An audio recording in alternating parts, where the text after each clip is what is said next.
know something cool about honey? It never spoils. They say when honey's stored in an airtight container, it has an eternal shelf life. That's a long time. I'm gonna be using honey today to make some fantastic honey garlic chicken wings.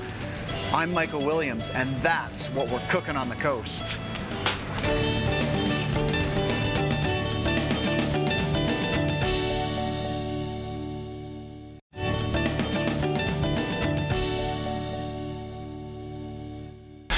Welcome to the kitchen. I hope you have a Jurassic appetite because today we cook with the closest living relative to the Tyrannosaurus Rex, the humble chicken. On the menu, honey garlic chicken wings with vanilla orange aioli. Let's get cooking. So, anytime you're roasting meat, it is absolutely important that the meat's dry. You know, once you get the meat out of the package, sometimes there is some moisture on it. So we have our chicken wings here on paper towel to get that moisture off. We really want to make sure they're nice and dry before we coat them in some amazing honey garlic, sauce that we're going to create here. So once they're dry, then we can start working with them. Now, super important with chicken wings, super important with really any kind of meat we're working with, and especially fish. You know, when you want to get that nice brown crust on something, that caramelization, but the cook time needs to be really short. So, you know, we can't wait for that moisture to evaporate before we start, getting that brown crust. So that's why keeping things dry is really important. So the first ingredient in our honey garlic marinade, sauce, I should say, is going to be honey, of course. Some delicious local honey here. Lots of benefits to honey in general, but in terms of local honey, apparently what I've learned is that if you consume local honey on a regular basis, it can help alleviate seasonal allergies. That's an amazing stat. I love that. What I'm going to do here is I've got a hot pan, so I'm going to add a good dose of honey into the hot pan. Just going to pour it. No, I'm not. I need a spoon.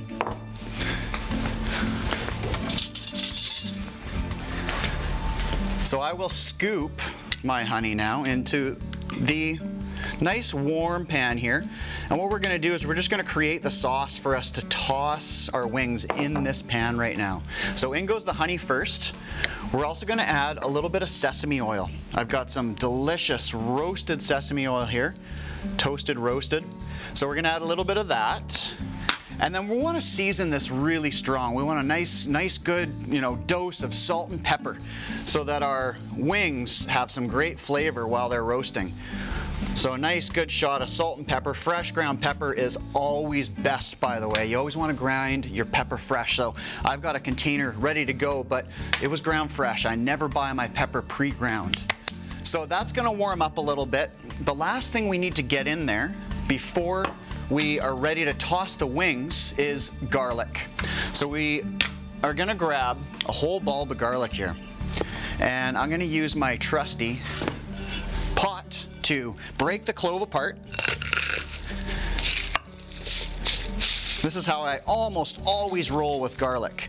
Let's say, you only need 2 or 3 cloves. You can still go like this, break that bulb apart, get what you need, break up the cloves that you want, and you've got some almost peeled garlic for the next time you need some. So we'll just set that aside.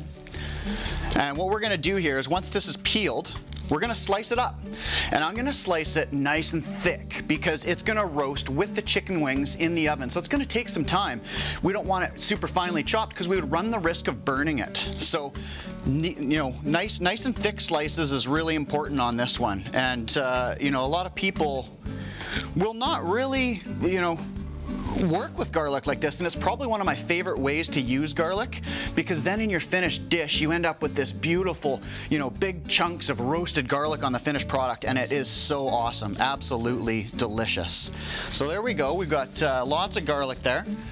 Let's get this sliced up. Now if you do have a big kind of, stem bit, you want to chop those off and remove. Got a couple of those for sure. That one looks good, that one looks good. A little bit of a blemish here, so I'm just going to cut that blemish out. There's no reason to toss the whole clove. Just clean up what we don't want. Okay, and now we're ready to slice. So, nice big thick slices, like so. Oh yeah, that's how we want it. beautiful. So that can go right into our pan with our warm garlic and our sesame oil. Let's turn the heat up just a touch on that. And what we're gonna do now is get our chicken wings into the pan. So,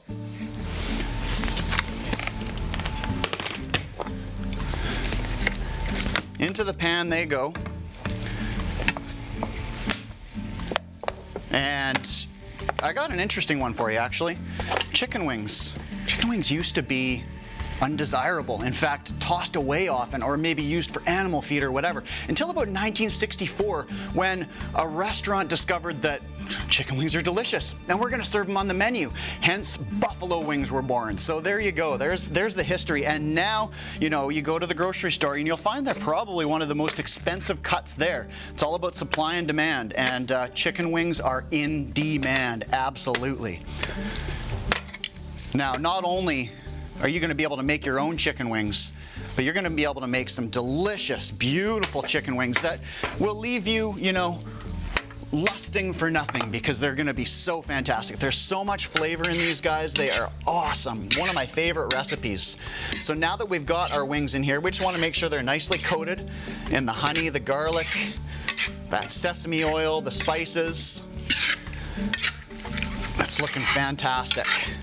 And now we're ready to cook. So they're gonna go back onto our tray and into a preheated oven. We're gonna roast them at 375 degrees for about 45 minutes. A lot of people, when they're cooking their chicken wings, you can cook them until they're cooked through, but it takes a little bit of extra time to get them super tender and nice and crispy. So the oven's an absolutely fantastic way to cook chicken wings. They don't need to be deep fried like you'll find in a lot of restaurants. You can get by just fine by baking them, and that is exactly what we're doing here. So 375 degrees. We'll need to rotate them and turn them at some point, so we'll keep a close eye on them. After about 20 minutes, we'll rotate them. 45 minutes total, and these are going in the oven right now. So our wings are underway now. I'm getting excited. Oh, mouth is watering.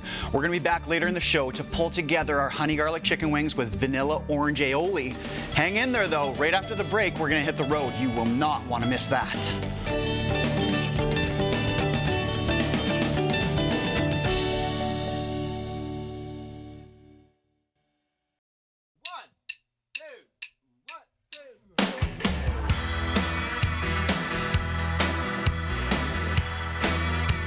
Cookin on the Road is brought to you by CoStar Solutions, an integral part of Vancouver Island's grocery supply chain for 20 years. I'm out here sweating away in the beautiful Blenkinsop Valley.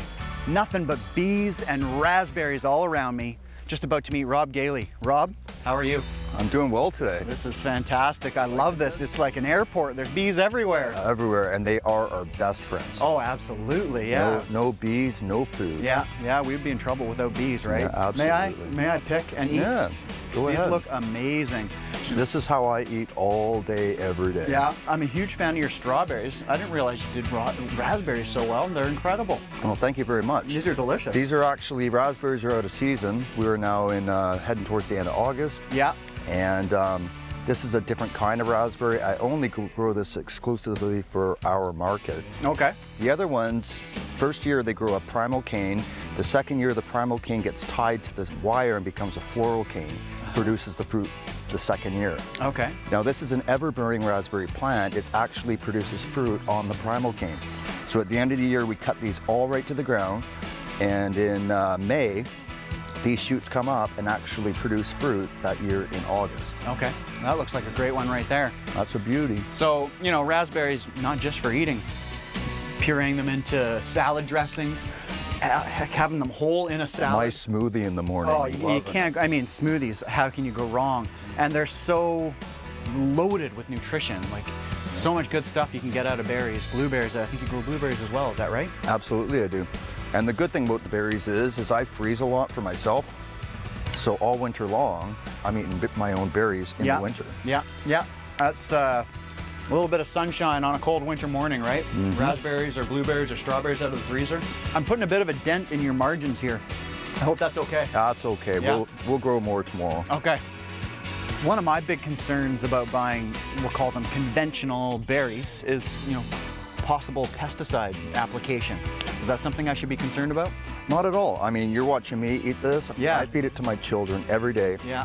I always go with biological controls all the time. If I make an application of a bad insecticide, Yeah. I would kill all my beneficials. My berry fields this year, I put out over 50,000 Ambuloesis phalacis to eat all the spider mites, so I Yeah. don't need the miticide. Okay. I put out 36,000 lady beetle this year, or ladybugs too, Yeah. to eat the aphids. Yeah. So what I'm trying to do is build the good guys. Right. But if I try and spray the bad guys, I take out everybody. Including this airport of bees. And right? my bees. Yeah, yeah. So why Yeah. do you think I'm gonna do that? Yeah, you don't want to do that because they're your friends. Rob, this has been an absolute pleasure. I've learned a ton about what's happening here and what you guys are doing. I love having you guys come out. Yeah, that's awesome. Yeah, you know what though? I think I'm lost though. Yeah, I hope you know the way out of here. I know how to get out. All right.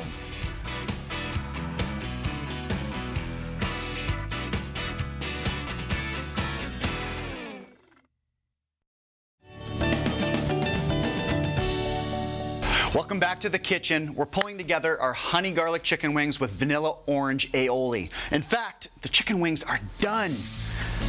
I can smell them. It smells just incredible in here. I'm so pumped. One of my favorite meats to cook. Check that out. Oh, that looks fantastic. Now, we want to garnish it up, dial it up. And in fact, you know, I hate to say this, but apparently ranch dip is the most popular dip to go with chicken wings or just in general. And you know what, quite frankly, that bothers me.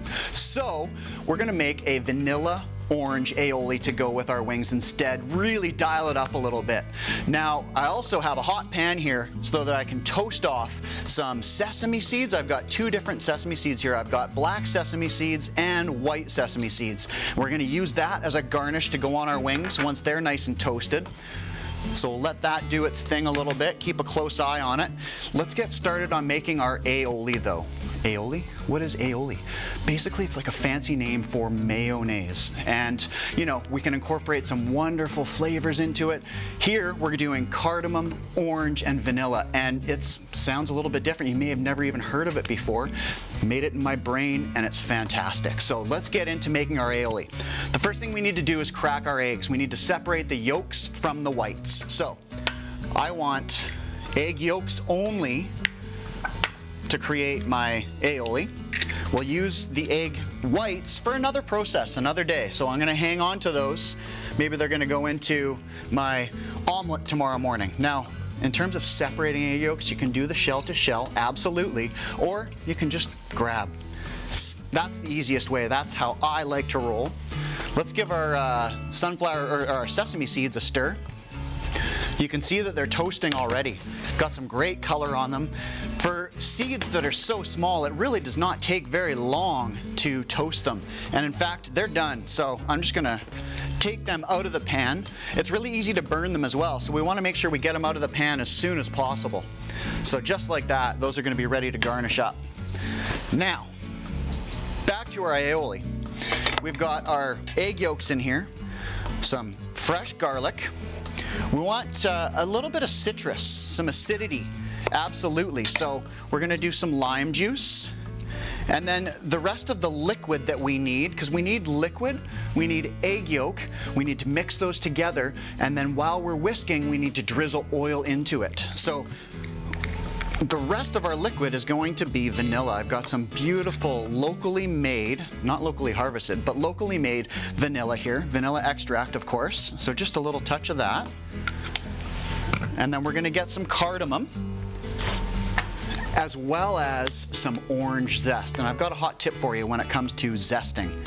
So just be a little bit careful with that cardamom because it is quite potent. Now let's take a look at zesting. Now we've got a beautiful, very fine zester here. And just as a general rule of thumb, when you're going for the zest, you only want that outside colored portion of the fruit. In this case, our orange. We only want the orange part. Once we get into the white part, it's gonna become too bitter. So just keep it moving, keep it rolling, keep it rotating. And that's almost enough. Oh, the smell, wow. There's nothing like the smell of orange zest. It's incredible. That is awesome. So that is probably lots. Let's get that into our jar here that we're going to use to make our aioli. A little bit more. Beautiful. We got our egg yolks. We've got our cardamom, our garlic. We've got a little bit of acidity with that lime juice. Of course, we need salt. Going to be fairly liberal with that. And now let's grab our grapeseed oil. And what we're going to do here is we're going to blend this up with our immersion blender. Let's get this buzzed up. I want to get that garlic chopped up a little bit if I can. So I'm just going to kind of shake that around a little bit. And those garlic cloves will continue to get chopped as we add our slow, steady drizzle of grapeseed oil. Now, I'm using grapeseed oil because it's neutral in flavor. I really want everything that's in here already to stand out and sing. If I used extra virgin olive oil, it's going to muddy things up a little bit. So grapeseed oil is perfect if you want a nice, neutral flavored oil. And I'm just going to keep my immersion blender moving while I slowly drizzle in the oil until I get it to the right consistency, the right texture. Oh, wow, the smell, it's so good. I'm really, really excited about this. It's going to be fantastic. So I think we're probably good there.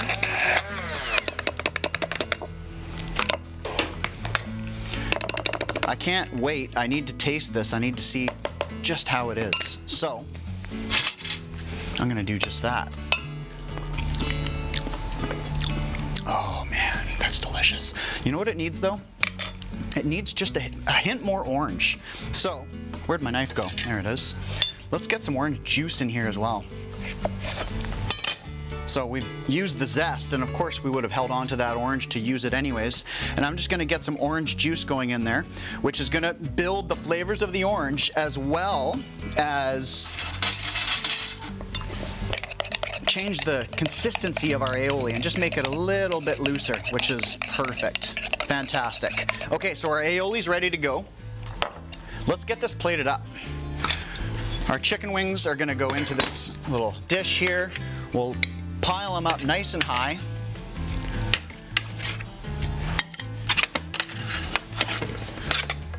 And I won't be shy here. I'm not gonna be afraid of getting a whole bunch of that extra sauce, because we want that. Nice saucy wings are fantastic. And the other thing I want to do here is make sure I get all those roasted garlic bits. We don't want to leave those behind, because that is really one of my favorite parts of making this dish here, biting into those nice big chunks of roasted garlic. Oh yeah. Okay, let's finish this off. I'm going to now sprinkle our toasted sesame seeds on top. Oh yeah. Oh yeah, oh yeah. Looking fantastic. I'm also going to zest now a little bit of lime. Lime zest. We got the lime juice in the aioli. Lime zest to tie it together and finish off those wings. Oh my goodness. The smells that are coming out of this kitchen today are fantastic. So let's dish up our aioli as well.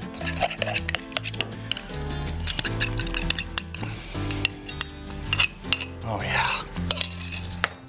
And it's time to give this a taste. I'm not gonna wait, I can't wait.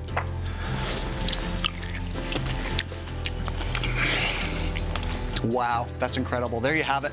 Honey garlic chicken wings with vanilla orange aioli. Pairings are brought to you by Liquor Plus. Discover the plus. There is no better way to enjoy some gourmet chicken wings than with a frosty craft beer. I'm here with Jeff Kendrew from Category 12 Brewing. Welcome to the kitchen. Hey, yeah, for sure. Good to see you. I understand you're a certified Cicerone. That's right. That's amazing. I know what that is. I don't think everyone else does, though. No, it's sort of a rare thing. It's becoming more popular. It's akin to a sommelier for wine. So it's more tasting related. So I'm trained in pairing craft beer and food. Okay. Noticing when a beer is off, noticing when a beer is good, and understanding about beer styles. So it's a good thing you and I had a conversation. I told you about my honey garlic chicken wings, accented with some lime, a beautiful vanilla orange aioli. That's what flavors we have going here. What did you decide to pair with that today? Yeah, it's always a kind of a fun puzzle when we're talking about pairing. Yeah. And here I brought a bit of a lineup of a few of our flagships that are really popular from Category 12. Yeah. But I did decide on our Wild IPA. Okay. And And so I can start pouring that for you and I can describe it. That sounds delicious. Basically, the wild IPA, what we're going for here is more of a cut. So we're not doing a sort of like a complement, as you might think. Right. But what we're going for is basically the dish has some sweetness, it has some creaminess in the aioli. Yeah. And in this beer we have obviously beautiful carbonation, but we have some hop bitterness out of the hops. Yeah. But we also have some sort of fresh, almost fruity and citrusy notes coming out of the IPA. That's working in my mind. I like where you're going. Should we see how it? Well, let's have a taste of this first. Certainly. My mouth's watering. Cheers. Cheers. I'm such a big fan of Category 12 beers. I've been drinking them, for a while now. How long have you guys been around? We're just about 5 years old now since we opened our doors. Yeah? Yeah. Amazing. So let's see how they stack up to our chicken wings, shall we? Yep.